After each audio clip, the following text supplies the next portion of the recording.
Hey folks, welcome back to Black and White. Here in Driftveil City, heading off to the gym, because Clay's decided to stop being such a jerkbag. But there's another jerkbag here, unfortunately. Gets diddly doodly dot dot is here to get his people back, and it's vaguely implied that he's blackmailing him or something, but it's like, yeah, like, we have an interest in this, and we have people, so, yeah, give me my people. I can just, like, you know, that's not threatening at all. Maybe I'm just a child and I don't understand grown-up matters with people with cool hats. And they're off, and Clay's like, yeah, that was a bit pointless, sorry about that. And it's a big move, because everything you worked for is dead. An ordinary person, he has a laser eye, Sharon. Basically. Like, he's not normal, clearly. His hair is green. But regardless, we have a ground-type gym up in here, and the best way to represent a ground-type gym is, of course, elevators. I guess you could make an argument that rotating, moving walkways is a better representation of a ground gym, but elevators! You know? So yeah, you press a button and you go down, and it's a lot like what's his name's Steel Gym in 4th Gen, except even easier, I guess. Like, here you have to sort of navigate on narrower platforms, like, once. It's the same idea, really, honestly. Just kind of smaller, I guess.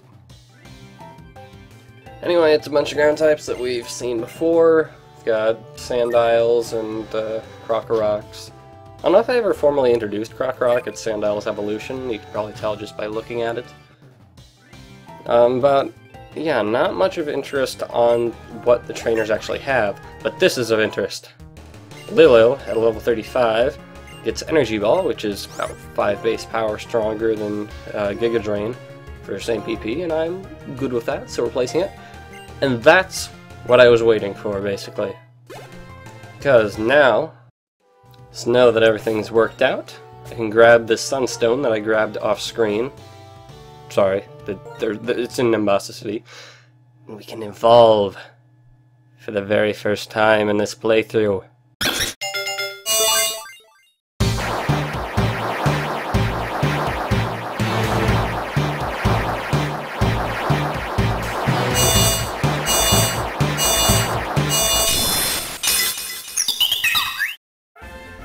And that's that. Our first evolution, Petalil into Lilligant.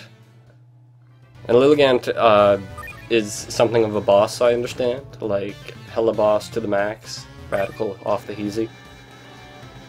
I don't know, I haven't used one too much, because this is my first experience using one. But I hear from the comments that, yeah, it's gonna be pretty useful. And my experience here in this gym, down we go, is that yes, be very, very useful. So yeah, Clay is a miner, and not in that way, like in the mining sense. So way down here in the depths of the dungeon, he chills out, doing nothing.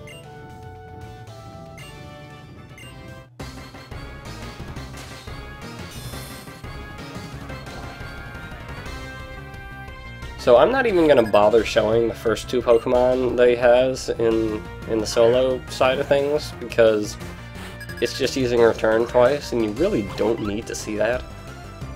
So instead, let's just see Berlanga take out a Crocorock. Now this Swagger, if I had kept Aqua Jet, that Swagger would have been more helpful, but since I have Scald, then Scald runs off the special attack, it doesn't really help me at all. And Swagger is a bit of a butt, because I have terrible luck sometimes. And basically Berlanga needs to stop hitting himself. Like, Jesus Christ. Come on, stop it, Berlanga. There we go. Anywho, Croc is not actually very durable, so one Scald takes it out. You can take out a Croc basically the same way you take out a Sandile. It's pretty not threatening. Once it evolves again, then it'll probably be dangerous. Anywho, he's got a Palpitoad, which means your Grass type comes on out. And that means Lil gets to use Energy Ball and just completely wreck things. Whoa. Yeah, that wasn't really the best demonstration of strength, because probably Unevolved would have done the same thing. Edmund's still growing. You will see Edmund eventually. Anyway, Clay's prime Pokemon, the one that you might actually have trouble with, is Excadrill. And Excadrill, I think, is, if not definitely one of my favorite 5th gen Pokemon. It's got incredible physical attack. It's ground steel, so it's got good defensive type coverage. It's just pretty darn destructive in every way. Granted, Lilo just kind of destroys him because it's not strong enough to KO, and it's just making me stronger because I'm using Reversal, and yeah, it's basically dead. Bye-bye.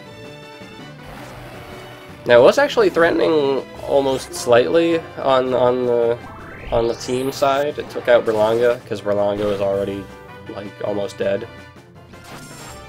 And then Lilo comes in for the kill, and it's, like, it's a cool Pokemon, and it's dangerous in the right hands, but generally, a computer is not the right hands. So here you're just gonna see some Hyper Potion and Energy Ball, and in this life, hells yeah, this is engaging and exciting gameplay. Hell yes. I can imagine this would be extremely frustrating if you were like a 3-hit kill, because like then he would be wasting more of your time in PP. But here it's just, yep, he's dead. Excadrill is cool though. Don't knock Excadrill. And I know exactly who's going to knock Excadrill, and I will knock you back. But yeah, Clay is defeated, not the hardest gym leader in the world.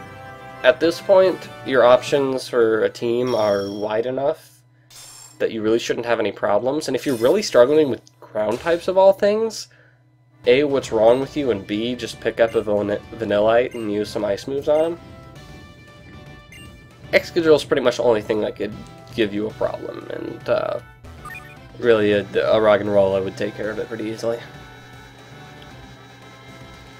And head on out here.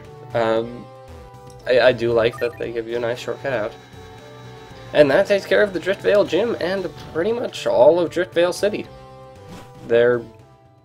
I may revisit a house at a later date. I can't remember if there's a reason to. But anyway, that takes care of that, and I will see you guys next time.